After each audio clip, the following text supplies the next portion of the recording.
Welcome to Dark Hours FM, where real horror meets the unknown.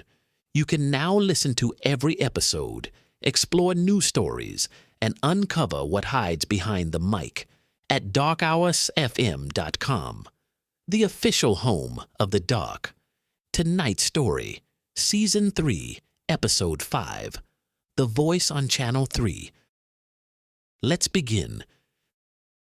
Marcus had always liked the night shift, not because it was exciting, but because it wasn't. No people, no noise, just the low hum of fluorescent lights and the occasional creak of an old building settling into itself. After years of doing security, he'd learned one thing: quiet was good. Quiet meant nothing was wrong. That building, though, it always felt a little off. It was an old 3-story office complex, mostly empty now. A few small businesses still rented space during the day, but at night it was just Marcus and the cameras, dozens of them, most pointed at empty hallways, locked offices, and flickering exit signs. Same thing every night, same routine. Until 2:13 a.m., Marcus was halfway through his coffee when one of the monitors flickered, just once, a quick flash, like static. He barely looked up at first. The system was old. Stuff like that happened all the time. But then, the speaker under his desk crackled. Not loud, not sharp, just alive. Marcus slowly turned his head toward the monitor labeled Channel 3. That didn't make sense. Channel 3 had been offline for months.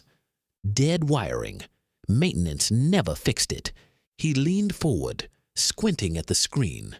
Still black, still labeled offline, but the audio.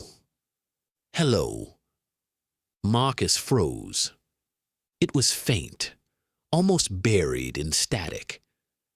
But it was a voice, clear enough to recognize. Human. He sat there for a second, waiting. Nothing. Just silence again. Marcus exhaled, shaking his head. Probably interference, he muttered. Old systems did weird things. Still. He reached for the mouse, clicked Channel 3. The screen didn't change. Still black.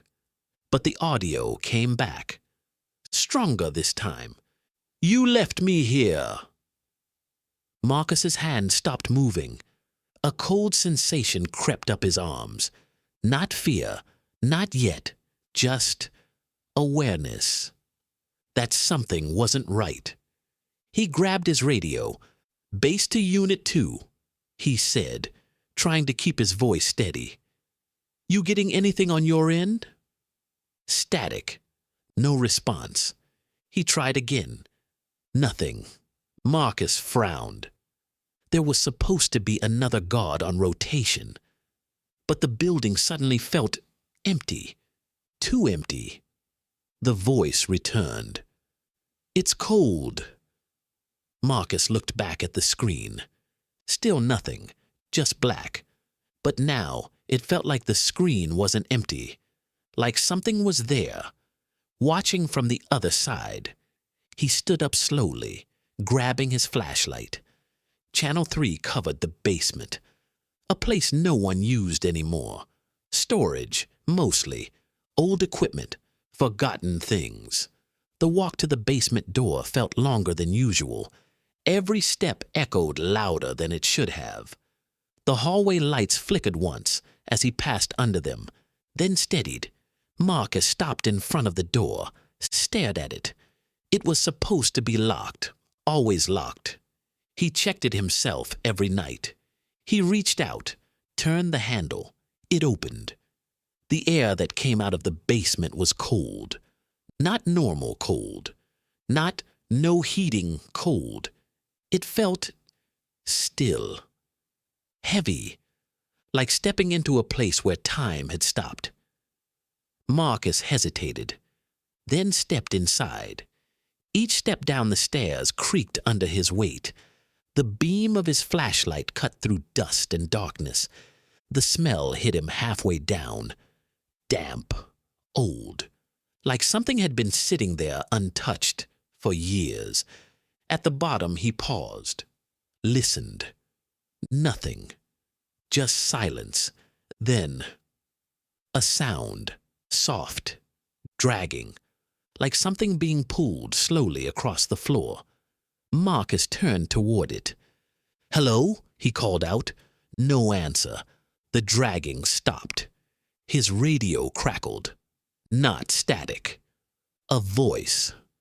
"Don't turn around." Marcus's chest tightened. He looked down at the radio. The sound was coming from it. Not the building. Not the basement. From the radio. "He's behind you." Marcus turned anyway, fast. The flashlight beam swung wildly across the room. Nothing. Just shadows. Just old furniture. Just silence. But something felt wrong. Like the space behind him wasn't empty anymore. Like something had just moved, and he missed it. Marcus backed toward the stairs, slowly, carefully, then turned and ran. He slammed the basement door shut behind him, locked it, checked it twice. His hands were shaking now, his breathing uneven. Back at the desk, the monitors flickered again. Marcus looked up. Channel 3 was no longer black. It showed the basement, clear, perfect, as if it had never been broken. And there, standing in the center of the room, was Marcus, holding his flashlight, facing the camera. Marcus stared at the screen, then down at himself, then back again. The version of him on the monitor didn't move, didn't blink, just stood there, watching. Then, slowly, it smiled. The audio came through clear and sharp. "You shouldn't have come down here." Marcus stumbled back, knocking his chair over. Every monitor flickered at once. Channel 1, Channel 2, Channel 4, all showing different parts of the building. Empty hallways, dark rooms, closed doors, except they weren't empty anymore. On every screen, that same figure, Marcus, standing still, closer each time the image flickered. The lights went out. Complete darkness. Marcus stood frozen, breathing hard, trying to listen, trying to understand. Then, right behind him, the radio clicked on. "You left me here."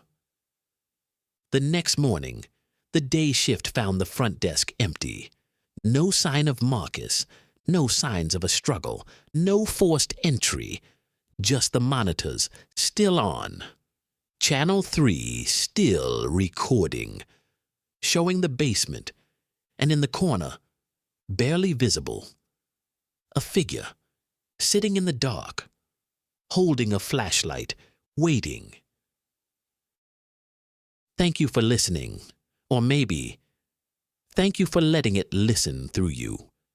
The signal never really ends. It just finds a new host. So the next time your screen flickers in the dead of night, when you hear something in the hallway, when someone calls your name, or there's a knock at your door that shouldn't be there, don't answer it, because you never know if it's the last mistake you'll ever make. Sleep well, if you can. This has been Dark Hours FM, and we'll be watching.